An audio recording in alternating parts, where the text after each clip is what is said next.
Ya, oke, kembali lagi kita belajar tentang algoritma. Jadi kalau sebelumnya Anda sudah belajar tentang mungkin berpikir logis, tentang definisi algoritma. Nah, kali ini kita akan belajar tentang bagaimana cara menyajikan algoritma ya. Oke, kita saksikan videonya ya.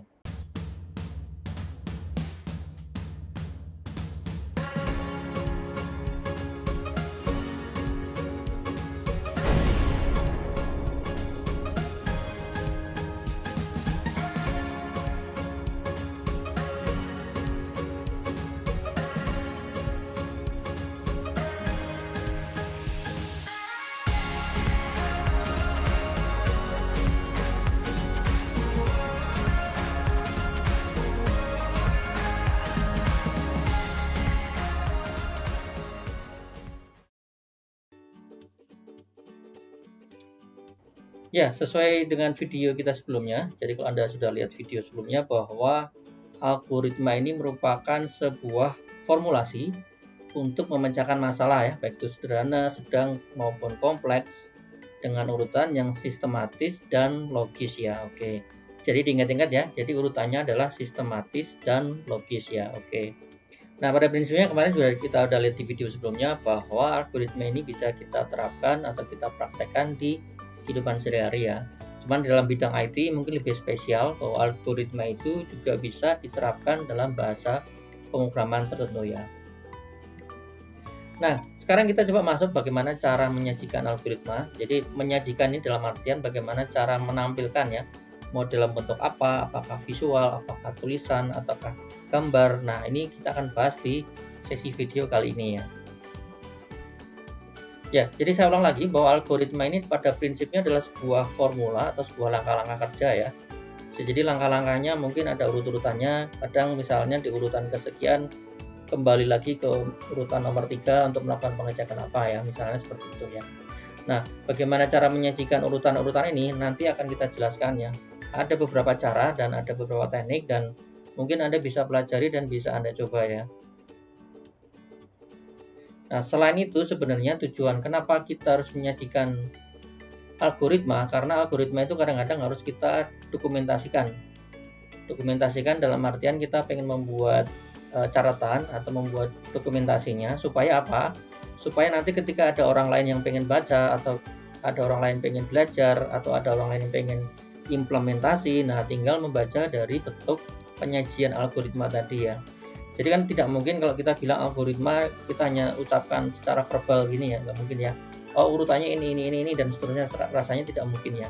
Jadi makanya di sini kita butuh mendokumentasikan atau menyajikan algoritma ya. Jadi urutan-urutan itu harus kita tuliskan entah dalam bentuk teks, entah dalam bentuk gambar, atau mungkin dalam bentuk apapun ya. Oke, di video sebelumnya mungkin Anda sudah lihat video seperti ini ya, video tentang bagaimana membuat mie goreng instan ya. Dan waktu itu juga dibahas bagaimana langkah-langkahnya. Jelas ya langkah-langkahnya pertama, kedua, ketiga, keempat, kelima, keenam, dan seterusnya ya. Nah, biasanya langkah-langkah ini kalau dalam masakan, dalam dunia masakan, mereka biasanya mencatatkan dalam bentuk, nah ditulis dalam bentuk resep ya.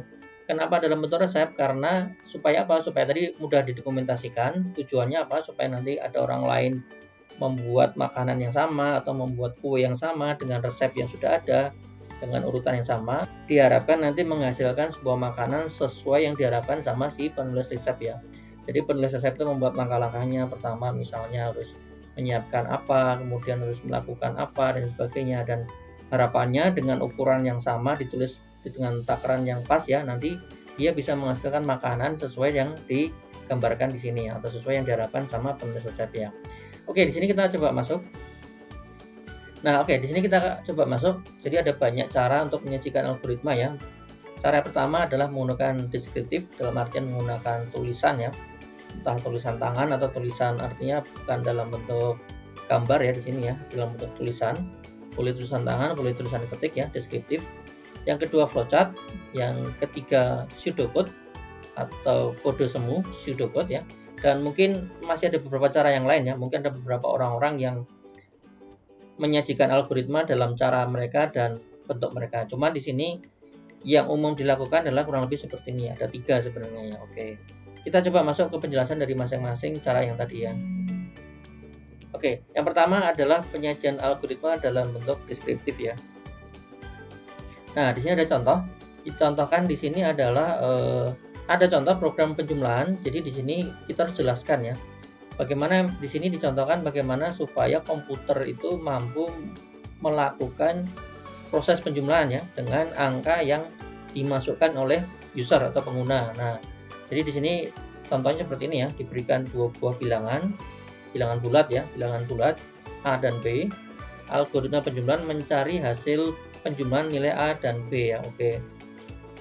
Tampaknya sederhana ya, cuma yang saya sampaikan sebelumnya bahwa komputer ini kan harus tahu ya, dia tidak mungkin tiba-tiba langsung melakukan perhitungan. Jadi dia harus dikasih urut-urutan langkahnya ya. Oke. Contoh di sini ya. Ya berarti yang pertama adalah masukkan nilai A dulu. Jelas ya, nilai A harus dimasukkan dulu. Harus diinput. Input by siapa? Misalnya by user ya, by pengguna. Yang kedua, masukkan nilai B. Di sini ya, masukkan nilai B. Oke. Nilai B dimasukkan. Oke, langkah ketiga baru setelah A dan B diperoleh baru dijumlahkan ya. A tambah B. Setelah dijumlahkan, baru tuliskan atau keluarkan, tampilkan hasil penjumlahannya ya. Nah, di sini contoh algoritma ini diuraikan dalam urutan-urutan secara deskriptif ya, dengan kalimat per kalimat ya. Sehingga dampaknya apa? Dampaknya mungkin algoritma akan jadi sangat panjang ya, atau memakan space deskripsi yang panjang ya. Jadi kalau Anda punya 100 langkah ya, nanti ada berapa lembar ya, ada berapa baris langkah yang harus dilakukan ya. Nah, ini kekurangannya ya, tapi kelebihannya di sini diuraikan dengan kalimat yang mudah dicerna ya.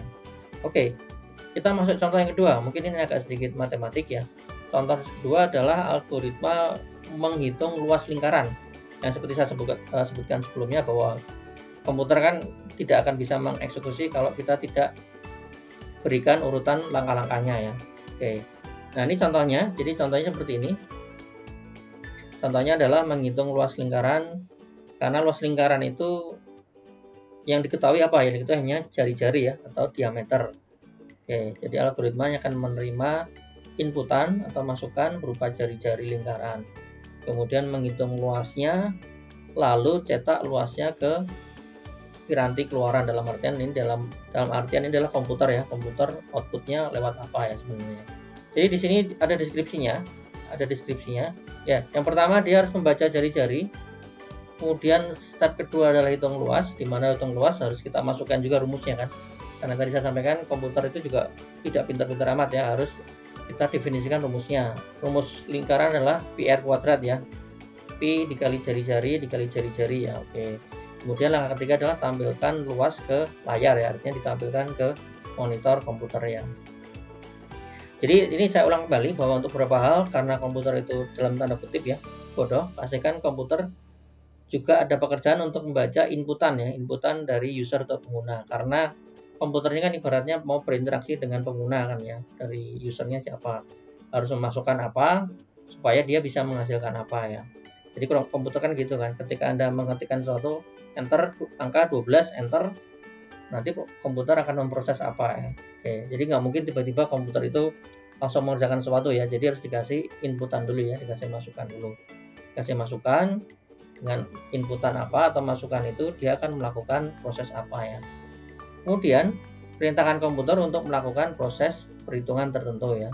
Jadi ketika inputannya sudah lengkap, kalau cuma satu ya satu aja jari-jari ya. Kalau ada yang lain ya kita harus memberikan inputan yang lainnya. Ketika inputnya sudah lengkap, baru perintahkan komputer melakukan perhitungan jari-jari dengan rumus yang sudah Anda tentukan ya, sudah Anda tetapkan ya. Dan yang ketiga, ini bisa perlu, bisa nggak perlu, karena kita pengen lihat. Karena di sini ada interaksi dengan user, berarti hasilnya harus dikembalikan dong. Karena harus dikembalikan ke user tadi, berarti harus di-display kan, harus di-display, ditampilkan ke layar monitor atau layar komputer Anda. Di sinilah letak poin ketiga yang tampilkan hasilnya ke layar ya. Oke, dari sini mungkin Anda sudah mulai kebayang ya. Jadi urutan-urutan dalam algoritma ini agak sedikit kontekstual ke komputer ya. Jadi kenapa Anda harus baca input? Kenapa juga di sini harus menampilkan lagi ke output ya. Jadi udah ada input dan ada nanti di display lagi ke layar lagi ya. Oke. Ini contoh algoritma yang kaitannya dengan komputer ya, dengan pemrograman tertentu ya.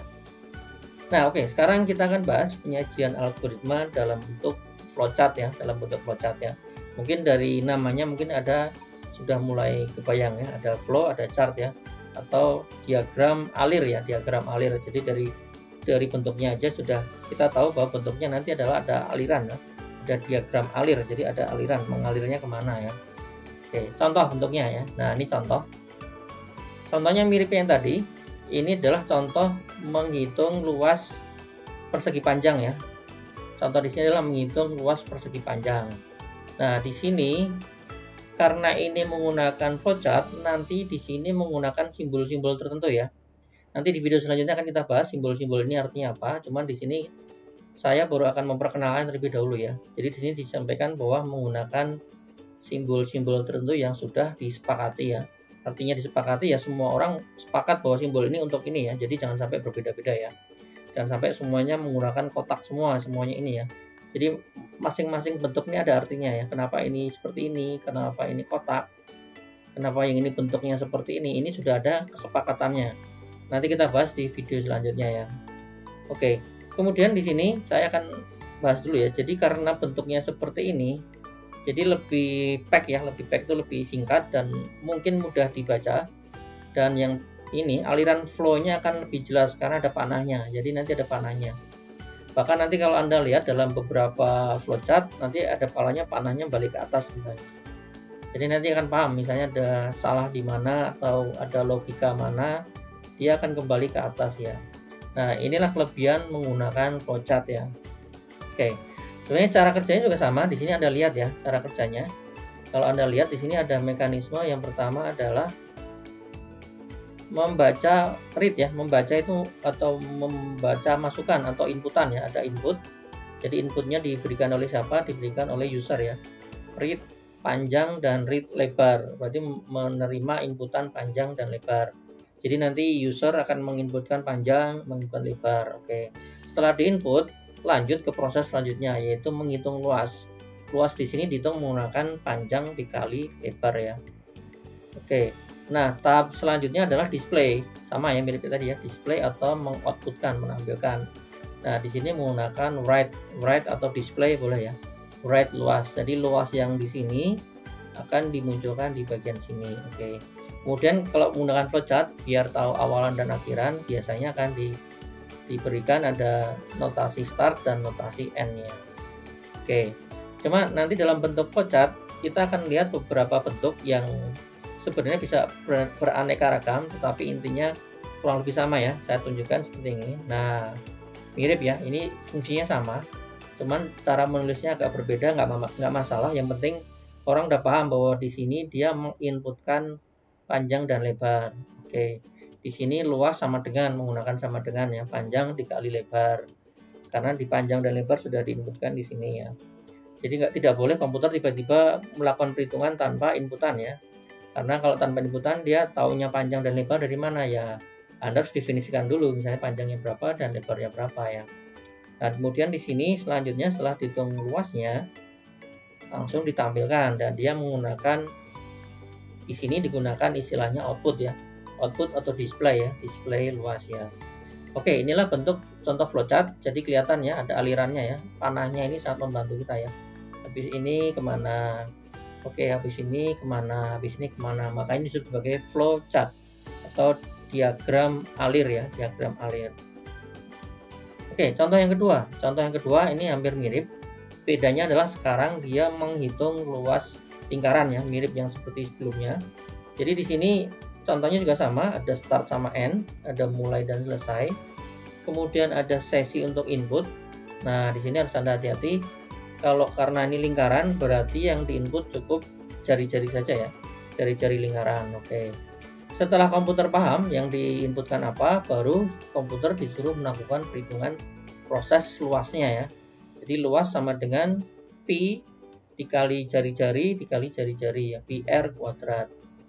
Nah, sebenarnya kalau di sini berhenti boleh ya, boleh sebenarnya. Cuman tadi saya sampaikan bahwa karena komputer itu interaksi antara user pengguna dengan komputer, maka di sini setelah dikasih masukan harus dikeluarin lagi dong, dikembalikan ke user dong, ditampilkan kembali kan ke layar kan. Istilahnya di print ya, tampilkan hasil di sini adalah luas lingkarannya. Oke, jadi di sini Anda sudah semakin paham ya bedanya flowchart dengan yang deskriptif tadi ya. Nah, jadi di sini perhatikan apa yang menjadi input masukannya. Nah, input atau masukannya, dan perhatikan juga apa yang jadi proses perhitungannya di sini ya, proses perhitungannya. Dan yang terakhir, perhatikan apa yang perlu ditampilkan di akhir ya, di akhir dari flowchart biasanya yang tadi saya bilang ada interaksi ya, mau ditampilkan apa ke user ya, interaksinya ke user apa seperti apa. Nah, di sini kira-kira gambarannya seperti itu ya. Perhatikan apa yang perlu juga ditampilkan di akhir ya. Nah, kemudian yang terakhir dalam video ini saya akan bahas tentang penyajian algoritma dalam bentuk pseudocode ya, atau terjemahnya agak lucu, yaitu kadang-kadang diterjemahkan dengan istilah kode semu ya, karena disebut memang sebutannya kode semu karena ini memang mirip kode program, tetapi sebenarnya juga bukan ya. Jadi maka disebut sebagai kode semu ya, pseudocode ya. Istilahnya kode yang belum jadi kode ya, kan pseudo ya. Pseudo itu kan seperti itu ya. Jadi-jadian istilahnya, kode jadi-jadian pseudo ya. Oke. Nah, ini contoh, mungkin di sini contoh saya agak sedikit yang rumit. Tetapi mungkin Anda bisa dapat gambaran ya. Nah, ini ya bentuknya seperti ini. Bentuknya sekarang mungkin lebih seperti kode program. Nah, bisa Anda lihat ya, ada if, then, ada return, kemudian ada operasi matematik. Nah, ini yang disebut sebagai pseudocode-nya ya. Jadi ada if, then, else, ada and, dan sebagainya. Nah, inilah pseudocode ya. Jadi pseudocode itu memang diciptakan karena dia sengaja dibuat supaya orang-orang yang terbiasa bahasa pemrograman jadi lebih mudah ya, jadi lebih mudah untuk implementasi ya. Oke. Dan di sini seperti ini ya bentuknya, ada input, ada output. Nah, di sini baru logikanya ya. Oke, nanti di video selanjutnya mungkin kita akan bahas juga tentang pseudocode dan bagaimana nanti Anda bisa mencoba mempraktekannya ya. Jadi pseudocode di sini mungkin lebih singkat dibanding penyajian deskriptif ya, jelas ya, karena di sini dia menggunakan beberapa notasi atau beberapa istilah-istilah di dalam pseudocode ya. Mirip deskriptif, tetapi ada beberapa juga dia menggunakan sedikit pendekatan dari kode program juga ya. Cuma nanti bedanya adalah pseudocode, namanya pseudo itu seperti diterima di berbagai bahasa ya, artinya ini kan bahasa yang umum ya. Nanti ketika diimplementasikan dalam bahasa pemrograman seperti Python, ini jadi lebih mudah ya, jadi lebih mudah diterapkan ya. Nah, kekurangannya apa? Kekurangan di sini disampaikan bahwa dibanding dengan flowchart, ini alurnya tidak terlihat ya, tidak jelas ya, karena nggak ada panah-panah ya, habis ini kemana ya. Oke ya. Di sini biasanya lebih disukai oleh para programmer, tetapi kadang-kadang susah dipahami oleh mereka yang jarang menyentuh kode program ya. Jadi ada plus minusnya ya. Jadi kapan kita harus menggunakan pseudocode, kapan kita harus menggunakan flowchart ya. Oke. Jadi nanti ketika Anda membuat program itu tidak harus Anda yang langsung coding ya. Anda cukup bisa membuat flowchart-nya. Nanti yang membuat codingnya atau programnya bisa orang lain ya. Yang penting Anda sudah menggambarkan tadi, entah flowchart, entah pseudocode, diberikan ke mereka, diberikan ke para programmer atau para implementator. Mereka membaca itu, oke, langsung jadi kita tes hasilnya ya. Oke, terutama dalam hal tertentu kadang-kadang kita harus membangun sebuah algoritma ya. Contoh misalnya kita pengen membangun algoritma enkripsi misalnya ya. Jadi untuk membuat enkripsi sandi password misalnya ya. Oke, yang menggunakan cara yang berbeda. Nah, untuk implementasi itu biasanya harus dituliskan dalam bentuk algoritma dan kita sajikan entah dalam flowchart atau bisa jadi dalam bentuk pseudocode ya. Oke, ini contoh konversinya. Jadi dari pseudocode ke bahasa pemrograman, ini contoh pseudocode. Nah, di sini if the score is 90 or above, grade is an A. Nah, ini diterjemahkan dengan seperti ini ya. If score lebih besar dari 90, grade sama dengan tanda kutip A ya. Oke, jadi ini sedikit kelebihannya, mappingnya jadi lebih mudah ya. Jadi seperti ini ya. Meskipun nanti kalau Anda sudah terbiasa juga dengan flowchart, mapping di flowchart juga kadang lebih mudah ya. Kemudian di sini bisa dikonversikan pseudocode ini dalam berbagai bahasa kode program ya. Jadi ini cuma kayak apa istilahnya langkah-langkah aja. Dan user atau dalam hal ini bukan user maaf, dan programmer ini bisa mengimplementasikan dalam berbagai bahasa pemrograman ya. Bisa Python, bisa Java, bisa PHP dan sebagainya ya. Oke, jadi ini kalau kita bandingkan ketiga-tiganya, jadi di sini ada yang deskriptif atau bahasa sehari-hari, ini pseudocode dan ini flowchart ya. Dan yang di sini yang dicontohkan adalah menghitung persegi panjang ya. Oke, di sini sama ya, mulai bikin ya. Ini mulai pakai bentuk ini. Oke. Kemudian di sini harus baca input juga, baca panjang, baca lebar. Ini read panjang, read lebar. Ini dijadiin satu di sini boleh ya. Mau satu-satu juga boleh, dijadiin satu juga boleh. Baca atau read panjang dan lebar. Kemudian di sini hitung luas sama dengan panjang dan lebar. Panjang kali lebar. Di sini juga sama, luas sama dengan panjang kali ya, karena di sini udah ada kode perkalian menggunakan bintang. Di sini berarti bintang lebar. Di sini juga sama. Di sini dibuat sebuah blok kotak bentuknya, luas sama dengan panjang kali lebar. Kemudian di sini tampilkan luas. Nah, di sini write atau display atau boleh ya, atau output juga boleh luas. Sedangkan di sini dalam bentuk seperti ini ya. Tampilkan luas. Oke, karena ini input, ini output, bentuknya hampir sama ya. Sama-sama kotak. Kalau sudah selesai, di sini sama-sama selesai. Oke, jadi udah kebayang ya. Ini bisa Anda lihat, ini yang paling panjang kalau dari tulisannya ya. Kalau menggunakan pseudocode mungkin lebih singkat-singkat. Memang sengaja dibuat seperti itu ya. Sedangkan kalau flowchart ini memang diarahkan supaya kita bisa lihat flow-nya ya, arahnya ya. Jadi setelah ini apa, apalagi kalau nanti ada panah lagi ke atas, ada panah lagi yang lompat ke bawah dan sebagainya. Nah, kadang-kadang yang seperti ini lebih mudah dilihat menggunakan flowchart ya. Nah, dalam prakteknya yang sering digunakan untuk menyajikan algoritma adalah flowchart dan pseudocode ya. Jadi nanti Anda silakan latih kemampuan Anda untuk membuat flowchart ya dan pseudocode ya. Dan biasanya anak IT nanti sangat identik dengan membangun namanya flowchart ya, atau menggambarkan sebuah flowchart ya. Nah, nanti di sini ada kelebihan masing-masing. Misalnya kalau flowchart itu karena bentuknya visual, jadi kadang lebih enak dilihat. Cuma kekurangannya adalah kalau mau edit atau memodif jadi agak susah ya. Kita toolsnya nanti biasanya menggunakan Draw.io misalnya, atau menggunakan Visio dan sebagainya ya. Tidak bisa menggunakan Word biasa gitu, nggak bisa ya.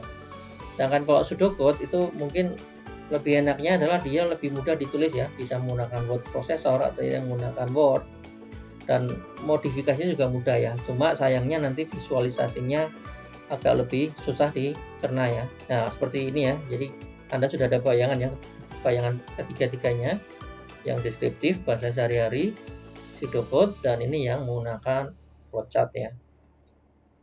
Nah, oke, sampai di sini dulu kita belajar bagaimana cara menyajikan algoritma. Terima kasih Anda sudah menonton. Kalau Anda masih bingung atau Anda masih ada yang perlu didiskusikan, silakan beri komentar di paling bawah ya. Oke, terima kasih sudah menonton videonya. Sampai jumpa di video selanjutnya ya.